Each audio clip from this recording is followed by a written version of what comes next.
Allez, c'est parti pour une interview profession CGP. Je suis avec Aric Ponnet. Aric, bonjour. Bonjour Frédéric. Aric, vous êtes le directeur commercial d'Histoire et Patrimoine. Histoire et Patrimoine, on le sait, c'est du Malraux, c'est du monument historique, c'est du déficit foncier. Et puis, on voit que vous êtes content. J'ai l'impression que vous étiez sur des opérations qui sont bien menées là. Écoutez Frédéric, on a eu la chance d'avoir une année effectivement qui a été pleine de succès, notamment sur un programme de Douai, un programme de réhabilitation de monuments historiques. Vous savez qu'en monument historique, on peut aussi avoir du déficit foncier. Programme qui rencontre un succès, un beau succès. On avait plus de 120 lots à vendre. En ce moment, l'immobilier, j'ai l'impression que les CGP sont sur tout ce qui est pierre. Il y a une appétence. Il y a une appétence. Tout le monde recherche à vivre mieux avec son logement. Et on construit aussi des logements, on reconstruit, on réhabilite des logements qui correspondent aux besoins des CGP et de leurs clients. Donc commercialement, ça marche. Il y a une deuxième tranche, je crois, qui est dans le pipe. Commercialement, justement, je vous parlais du programme de Douai. Donc une première tranche qui a été vendue cette année et une deuxième tranche en commercialisation pour laquelle on espère le même succès, des petits prix, un gros ratio de travaux, donc un fort effet fiscal. Aric, quand vous dites un petit prix, c'est quoi chez Histoire et Patrimoine, un petit prix? Écoutez Frédéric, on commence sur le programme de Douai à partir de 140 000 euros. Après, forcément, on a des châteaux, on a d'autres choses, mais à partir de 140 000 euros, on peut contenter déjà une grosse partie de la clientèle et une grosse partie des besoins. Ok. Ça, donc c'est en cours. Je crois que dans le pipe, il y a une autre opération à Pontchartrain. Vous en êtes très fiers. C'est du Malraux, non? C'est quoi? Exactement. Non, c'est pas du Malraux, c'est du monument historique. Donc toujours déficit foncier ou monument historique. On réhabilite le château du surintendant du roi Soleil.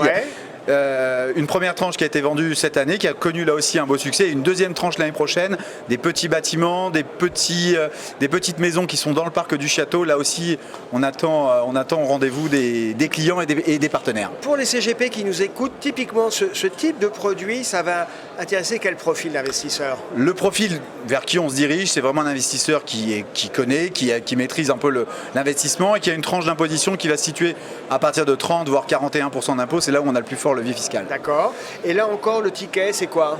Alors, sur Pontchartrain, le ticket minimal, minimorum. Sur Pontchartrain, on a une moyenne à 500-600 000 euros avec un ratio qui va dépasser les 50% en travaux. D'accord, c'est quand même un ticket pour des gens qui ont un peu de surface. Exactement, des gens qui recherchent aussi d'efficacité fiscale et le plaisir de vivre dans un parc royal, j'ai envie de dire, et un château du XVIIe siècle parfaitement réhabilité.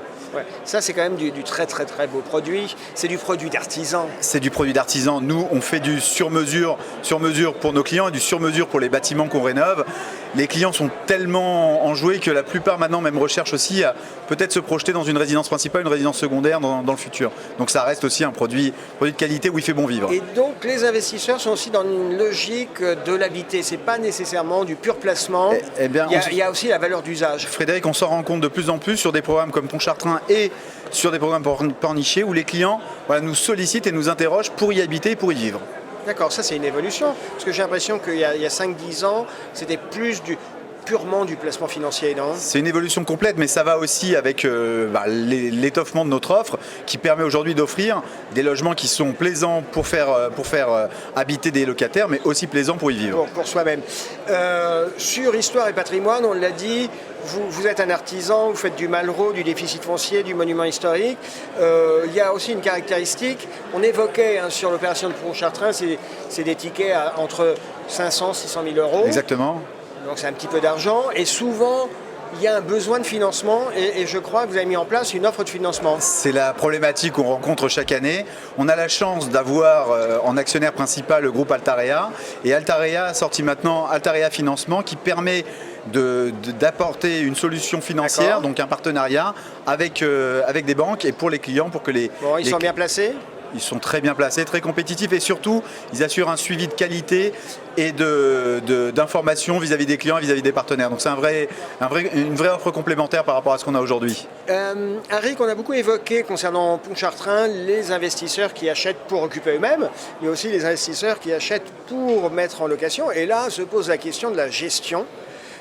Vous accompagnez, vous êtes actif sur ce... Frédéric, notre offre va du démarchage, du développement foncier, à la vente, à la commercialisation, mais aussi à la gestion, puisque Altarea Gestion et Services permet une offre locative qui est de parfaite qualité, qui assure aux clients une garantie d'avoir des loyers en tout cas qui sont là aussi conséquents et qui peuvent leur permettre d'assurer leur investissement en toute pérennité.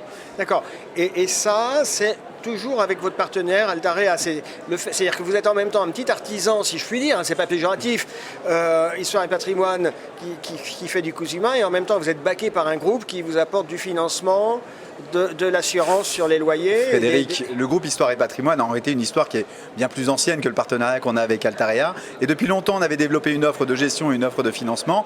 Et c'est vrai que maintenant, regroupé avec l'ensemble des marques d'Altarea, on s'inscrit complètement dans la gestion, dans le financement. Donc c'est une offre complète qui est bien sûr adossée maintenant avec un partenaire de qualité. Ok, c'est très clair. Henrik Ponnet, merci beaucoup. Merci Frédéric. On vous souhaite très bon salon. J'espère à vous aussi.